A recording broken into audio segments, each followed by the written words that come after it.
कुशीनगर नाम के एक छोटे से गांव में केशव नाम का एक लकड़हारा रहता था। एक दिन लकड़हारा सुबह के समय लकड़ी काटने जा रहा होता है। तभी उसकी पत्नी सुनीता उससे कहती है, आखिर ऐसा कब तक चलेगा जी? हर रोज आप उम्मीदों का बोझ लेकर सुबह घर से निकलते हैं और शाम होते होते खाली हाथ थके हारे निराश होकर घर लौट आते हैं। क्या तुम्हें दिखाई नहीं देता? इस पूरे गांव में अगर किसी की हालत सबसे ज्यादा खराब है तो वो हमारी है। ना ढंग की आमदनी है, ना कोई सहारा। क्या करूं सुनीता, जब मेरी किस्मत ही फूटी हुई है तो भला मैं क्या कर सकता हूं? हर बार लगता है कि अब हालात सुधरेंगे, अब जिंदगी थोड़ी आसान होगी, लेकिन नहीं।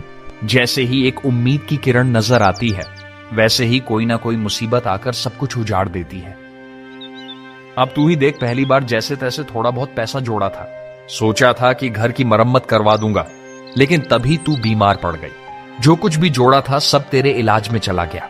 उसके बाद सोहन के हाथ में वह गहरी चोट लग गई। उसका इलाज करवाने में जो बचा खुचा था वह भी चला गया। दोनों पति पत्नी आपस में बात कर ही रहे थे कि तभी उनका 8 साल का बेटा सोहन उनके पास आता है। वो अपने पिता से कहता है, पिताजी, हमारे घर में बहुत दिनों से कोई अच्छा खाना नहीं बना है। हर रोज रूखी सूखी रोटी खानी पड़ती है। हमारे घर में दूसरों की तरह अच्छा खाना क्यों नहीं बनता पिताजी? बेटा तुम चिंता मत करो, बस कुछ ही दिनों की बात है। उसके बाद हम लोग दूसरों की तरह अच्छा खाना बनाएंगे, फिर जो तेरा दिल करेगा वही खाएंगे।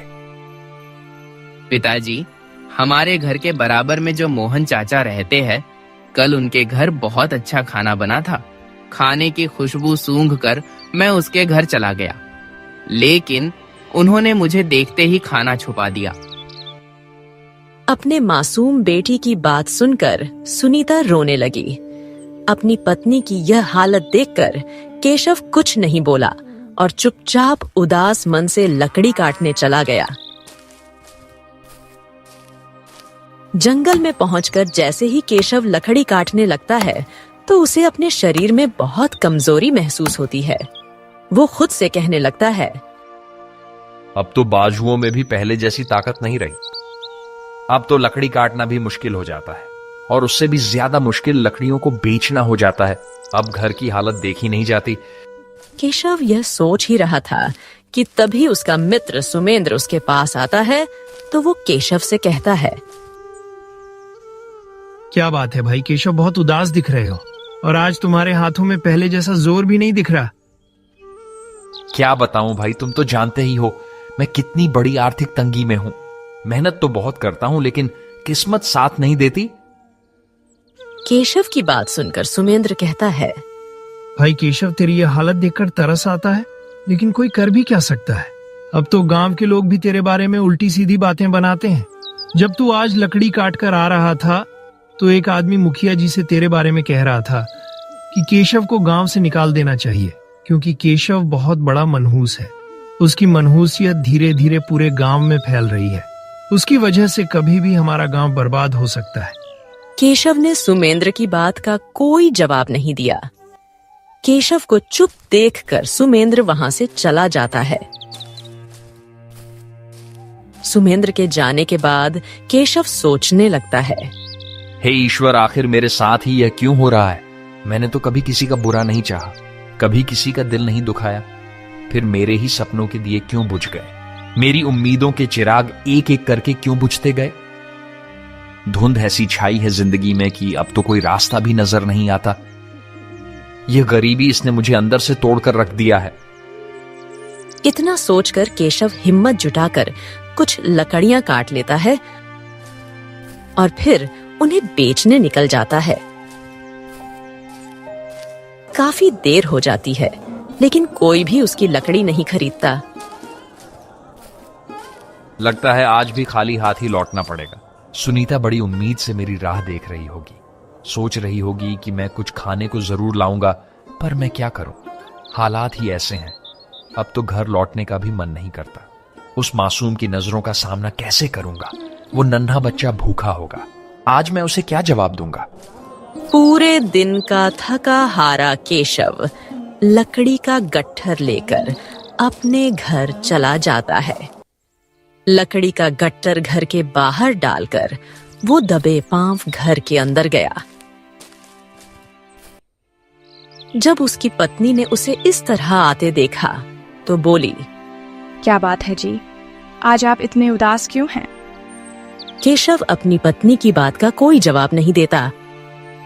अपने पति को वो चुपचाप देखकर कहती है, आप बोलते क्यों नहीं? आखिर क्या बात है जो आज आप इतने उदास हो? केशव की आंखों में आंसू आ गए। वो अपनी पत्नी से कहने लगा, सुनीता, अब तो सारे गांव वाले भी मेरी बुरी किस्मत का मजाक उड़ाने लगे हैं। कोई मुझे मनहूस बताता है तो कोई कुछ कहता है, और आज किसी ने लकड़ी भी नहीं खरीदी। कोई पूछने तक नहीं आया। सोचा था लकड़ी बिक जाएगी तो आज घर में कुछ अच्छा खाने के लिए लेकर आऊंगा, लेकिन सोचा हुआ कहां पूरा होता है।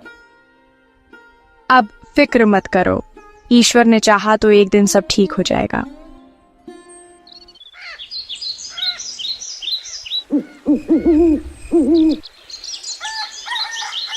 अगले दिन सुबह के समय केशव की पत्नी केशव से कहती है, कल से हमारा बेटा सोहन भूखा है। उसने कुछ नहीं खाया। उसकी भूख अब मुझसे देखी नहीं जाती। आप एक काम करो, सेठ रंजीत की दुकान से कुछ सामान उधार ले आओ। सुनीता, मैं उधार सामान लेने नहीं जाऊंगा। सेठ जी का पहले से ही बहुत उधार बाकी है। अब तो जाते हुए शर्म आती है। मुझे नहीं लगता कि हमारे हालात कभी सुधर सकेंगे। अगर ऐसे ही चलता रहा तो हमें यह गांव छोड़कर कहीं और जाना पड़ेगा। गांव में शायद ही कोई बचा हो जिससे मैंने उधार ना लिया हो। अब मुझ में इतनी हिम्मत नहीं बची कि किसी और से कुछ मांग सकूं। सबको पता है कि मैं उधार लेकर चुका नहीं पाता हूं, लेकिन करूं भी तो क्या?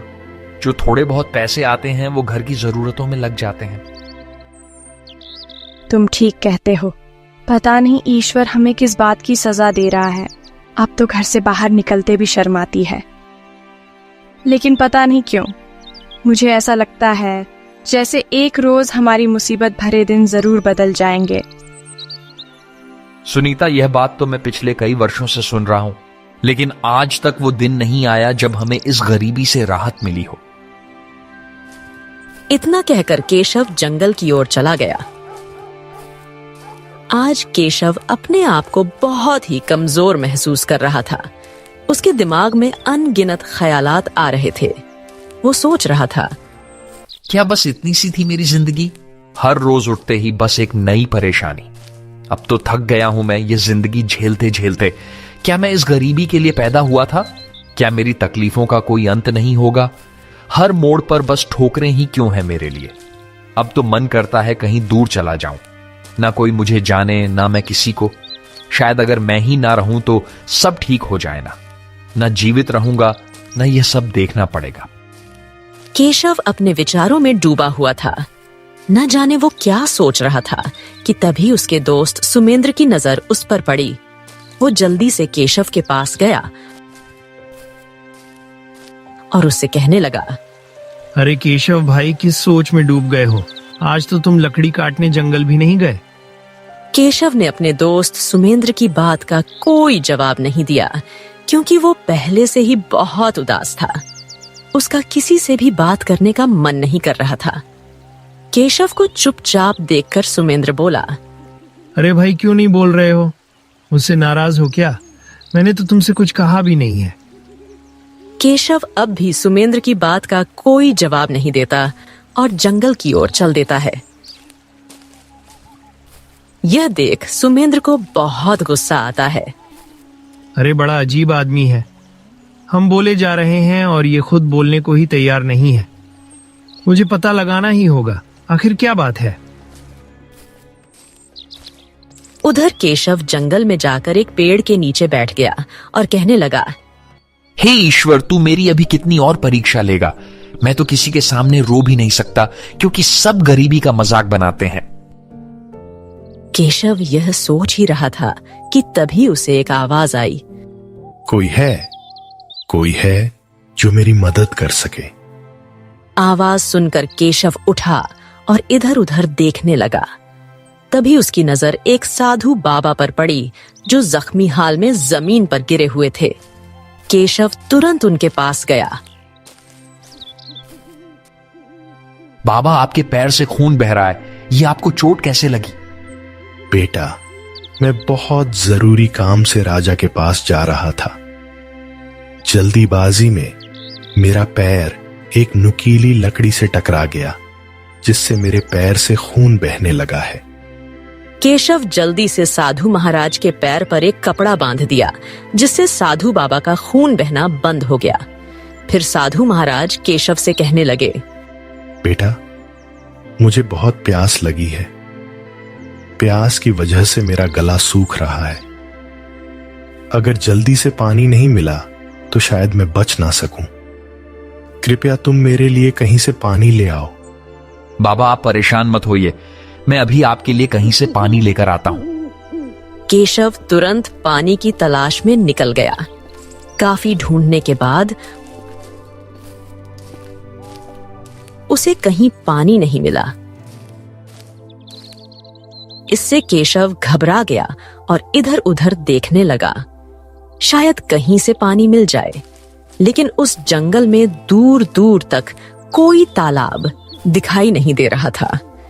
हार थक कर केशव साधु महाराज के पास लौट आया और कहने लगा, साधु बाबा, मैंने बहुत तलाश किया लेकिन कहीं भी पानी नहीं मिला। अगर आपको पता हो कि पानी कहां मिल सकता है तो आप मुझे बता दीजिए, मैं अभी पानी ले आऊंगा। बेटा, यहां से 6 मील दूर एक तालाब है। वहां तुम्हें पानी मिल सकता है। वहां से तुम मेरे लिए पानी ले आओ। साधु बाबा की बात सुनकर थका हारा केशव जल्दी से पानी के लिए तालाब की ओर चल दिया।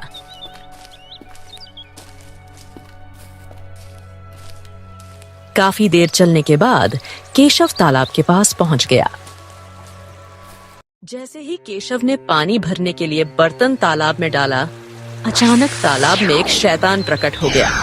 शैतान को देखकर केशव बुरी तरह से डर गया। फिर शैतान केशव से बोला,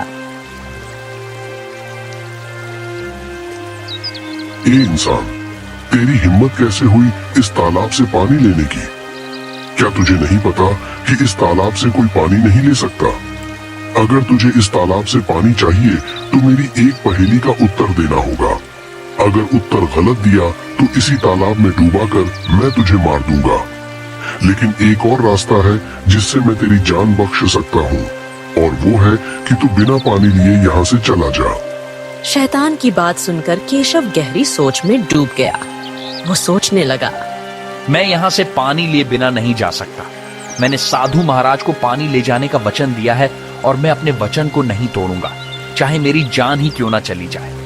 इतना सोचकर केशव शैतान से बोलता है कि मैं तुम्हारी पहेली का जवाब देने के लिए तैयार हूं। बताओ, क्या है तुम्हारी पहेली? मेरी पहेली ये है कि बिना पैरों के चलती जाए, ना थके न रुके, बस बहती जाए, राह बनाती मगर राह की मोहताज नहीं। बताओ क्या है वो जो दिखे पर पकड़ में आए नहीं। शैतान की बात सुनकर केशव सोच में डूब गया। बिना पैरों के चलती जाए, ना थके ना रुके, बहती जाए, राह बनाती मगर राह की मोहताज नहीं, ऐसी क्या चीज हो सकती है?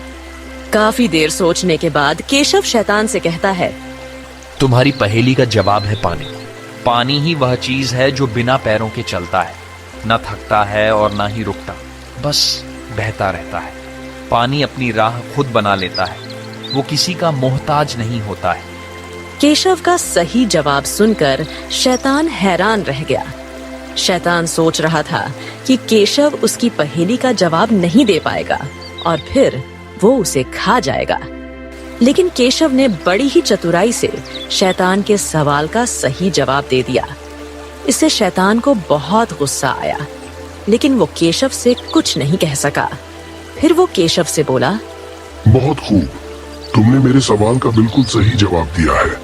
तुम पहले इंसान हो जिसने मेरे सवाल का सही जवाब दिया है। अब तुम जितना पानी चाहो उतना पानी ले जा सकते हो। केशव ने जल्दी से अपना बर्तन पानी से भर लिया और तेजी से साधु महाराज की ओर लौट पड़ा।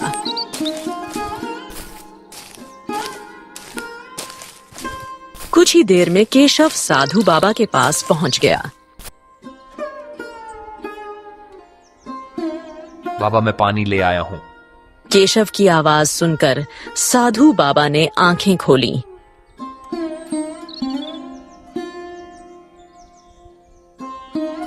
केशव ने उन्हें पानी पिलाया। पानी पीने के बाद साधु महाराज केशव से पूछने लगे, बेटा, मैंने तो उम्मीद ही छोड़ दी थी। मुझे नहीं लगता था कि तुम मेरे लिए पानी ला पाओगे, क्योंकि मैं जानता था कि उस तालाब में एक शैतान रहता है। जब भी कोई मनुष्य इस जंगल में आता है, मैं हमेशा उसकी इसी तरह परीक्षा लेता हूँ। हर दफा मैंने देखा है कि हर मनुष्य उस शैतान से डर कर भाग जाते हैं, लेकिन तुम पहले मनुष्य हो जिसने उस शैतान की पहेली का सही जवाब दिया है और मेरे लिए पानी लेकर आए हो। मैं तुमसे बहुत प्रसन्न हुआ बेटा। तुम अपने वादे के पक्के हो? इतना कहकर साधु बाबा ने कुछ मंत्र पढ़े, जिससे एक सुंदर बिल्ली प्रकट हो गई। फिर साधु बाबा केशव से कहने लगे, तुमने अपनी परीक्षा पास होकर मुझे पानी पिलाया, इसीलिए मैं तुम्हें यह बिल्ली देना चाहता हूँ। साधु महाराज, मैं इस बिल्ली का क्या करूंगा? यह बिल्ली कोई साधारण बिल्ली नहीं, यह बहुत ही भाग्यशाली है। इसे अपने घर ले जा और अपनी बेटी की तरह पाल। यह बिल्ली तेरी किस्मत बदल देगा। मैं जानता हूँ तू सबसे ज्यादा अपनी किस्मत से परेशान है, वरना तेरे अंदर तो कोई कमी नहीं है। तू मेहनती है, ईमानदार है, ना तुझ में लालच है, ना किसी का बुरा करने का भाव। तू तो वो है जो दूसरों की मदद करता है, चाहे खुद कितनी ही मुश्किल क्यों ना हो। यह बिल्ली तेरे जीवन की दिशा बदल देगा। अब तू यहाँ से जा, तेरी पत्नी तेरा इंतजार कर रही होगी। साधु महाराज के कहने पर केशव उस बिल्ली को अपने घर ले जाता है। जब उसकी पत्नी बिल्ली को देखती है तो वह केशव से कहती है, आप ये बिल्ली कहाँ से ले आए जी? अपनी पत्नी के पूछने पर केशव सुनीता को सारी बात बता देता है। ये आपने क्या किया जी? आप इस बिल्ली को क्यों ले आए? हमारे घर में तो पहले से ही खाने के लाले पड़े हुए हैं और अब आप इस बिल्ली को भी ले आए। साधु महाराज को अगर कुछ देना ही था तो धन देते, जिससे हमारी मुश्किल घड़ी थोड़ी आसान होती। इस बिल्ली से तो हमारी मुश्किल और बढ़ गई है। सुनीता, ऐसा ना कहो। साधु महाराज ने कुछ सोच समझ कर ही यह बिल्ली मुझे दिया होगा। उन्हें भी तो हमारी गरीबी के बारे में अच्छी तरह से पता है। दोनों पति पत्नी आपस में बात कर ही रहे थे कि तभी वहां उनका बेटा सोहन आ जाता है।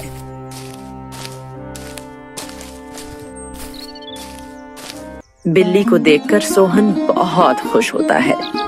वो अपने पिता से कहता है, पिताजी, यह बिल्ली तो बहुत ही सुंदर है। यह मुझे बहुत पसंद आया।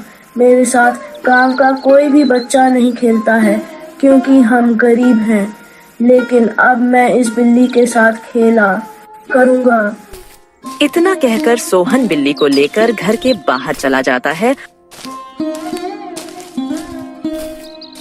और उसके साथ खेलने लगता है। बिल्ली इतना सुंदर था कि जिस किसी की भी नजर उस पर पड़ती, वो बिल्ली की तरफ खींचा चला जाता।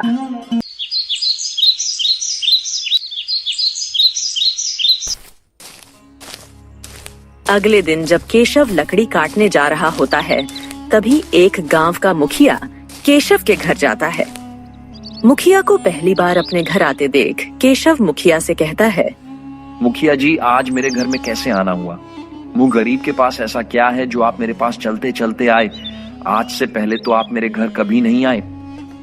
तू सही कह रहा है केशव, मुझे तुझ जैसे भिखारी के घर में आने का कोई शौक नहीं है।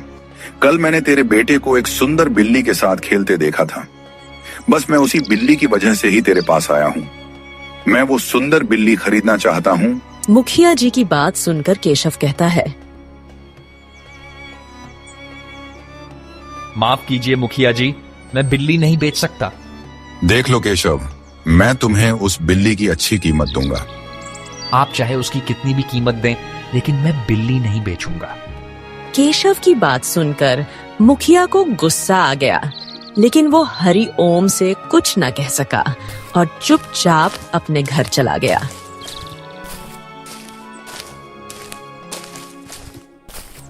मुखिया के जाने के बाद केशव की पत्नी उससे कहती है,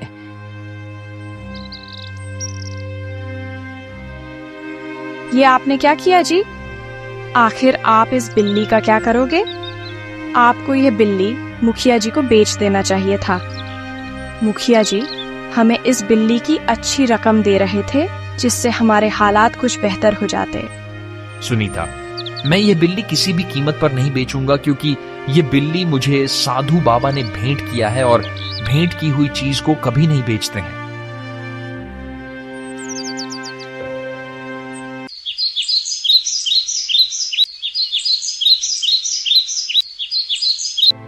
कुछ दिन इसी तरह बीत गए। अब सुनीता भी बिल्ली से प्रेम करने लगी थी।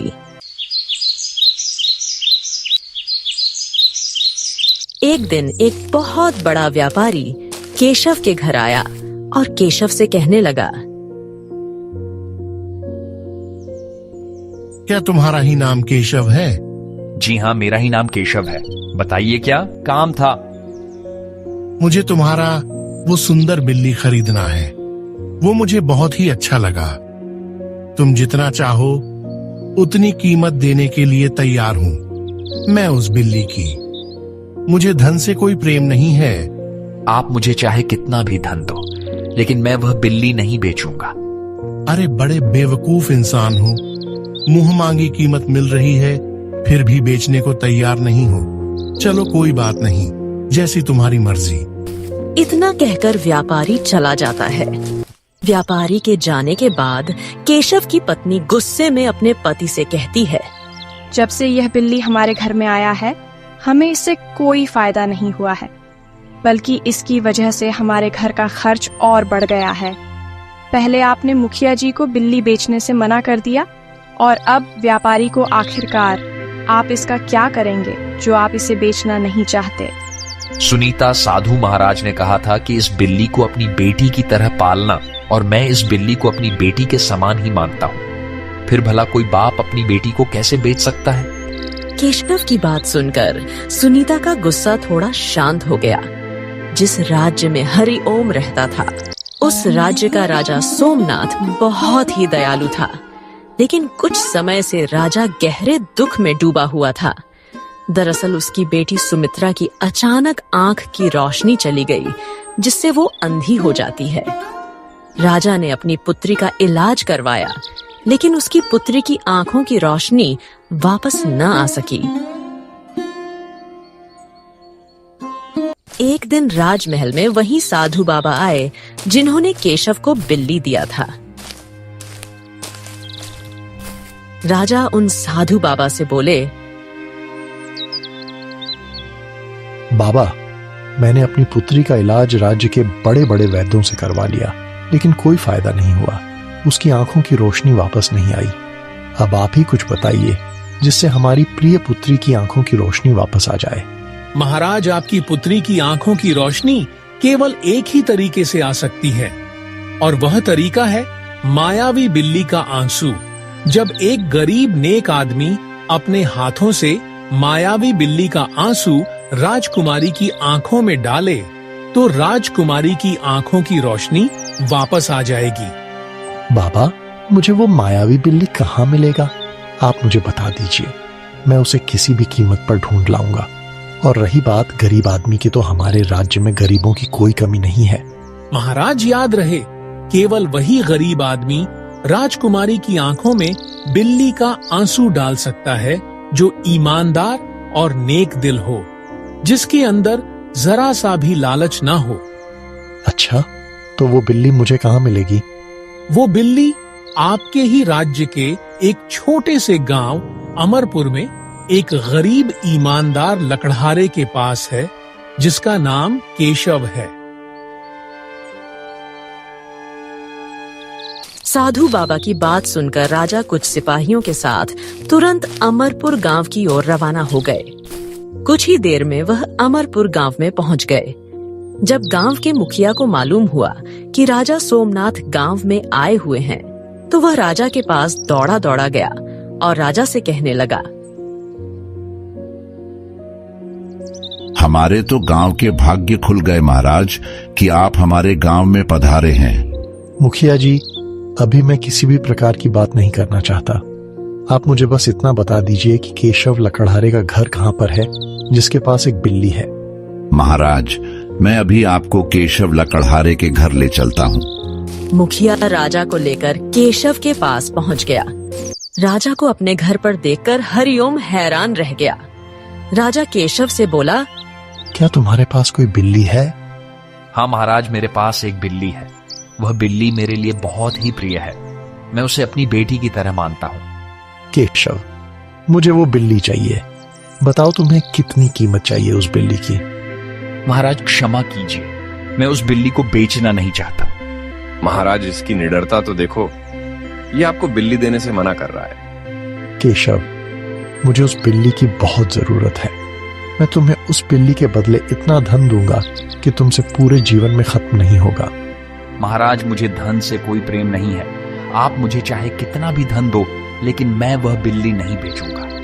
अगर तुम मुझे बिल्ली दे दो तो मैं तुम्हें अपना आधा राज्य दे दूंगा। नहीं महाराज, अगर आप मुझे पूरा राज्य भी दे दो तो भी मैं उस बिल्ली को आपको नहीं दूंगा। केशव की बात सुनकर राजा को बहुत गुस्सा आया। वो सिपाहियों से बोला, सिपाहियों, इस बेवकूफ लकड़हारे को बंदी बना लो और उस बिल्ली को पकड़कर महल में ले चलो। सिपाही केशव और बिल्ली को पकड़कर महल में ले गए और फिर अगले दिन हरिओम को दरबार में राजा के सामने पेश किया। केशव, तुम इतने बड़े बेवकूफ क्यों हो? मैं तुम्हें अपना आधा राज्य देने को तैयार था, लेकिन तुमने इनकार कर दिया। अब मैं तुम्हें उस बिल्ली को बिल्कुल नहीं दूंगा। अब तुम चुपचाप अपने घर चले जाओ, वरना तुम्हें हमेशा के लिए कैद खाने में डाल दूंगा। महाराज, मैं अपने घर चला जाऊंगा, लेकिन मेरी आपसे एक विनती है। मैंने उस बिल्ली को अपनी औलाद की तरह पाला है। मैं एक बार उससे मिलना चाहता हूँ। तुम जितनी देर चाहो उस बिल्ली से मिल सकते हो। बिल्ली को दरबार में लाया गया। केशव ने दौड़कर बिल्ली को अपने गले लगा लिया। बिल्ली की आंखों से आंसू बहने लगे। एक सैनिक ने जल्दी से बिल्ली के आंसू को एक बर्तन में इकट्ठा कर लिया। फिर राजा केशव से बोले, केशव, तुम वाकई नेक और ईमानदार हो। तुम्हारे अंदर किसी भी प्रकार का लालच नहीं है। मैं तुम्हारे ही जैसे आदमी की तलाश में था। फिर राजा केशव को सारी बात बताई कि किस तरीके से उसकी बेटी को बचाया जा सकता है। राजा की बात सुनकर केशव सुमित्रा की आंख में बिल्ली का आंसू डालने को तैयार हो गया। जैसे ही केशव ने सुमित्रा की आंखों में बिल्ली का आंसू डाला, वैसे ही उसकी आंखों की रोशनी वापस आ गई। उसकी पुत्री की आंखों की रोशनी को आते देख राजा बहुत खुश हुआ।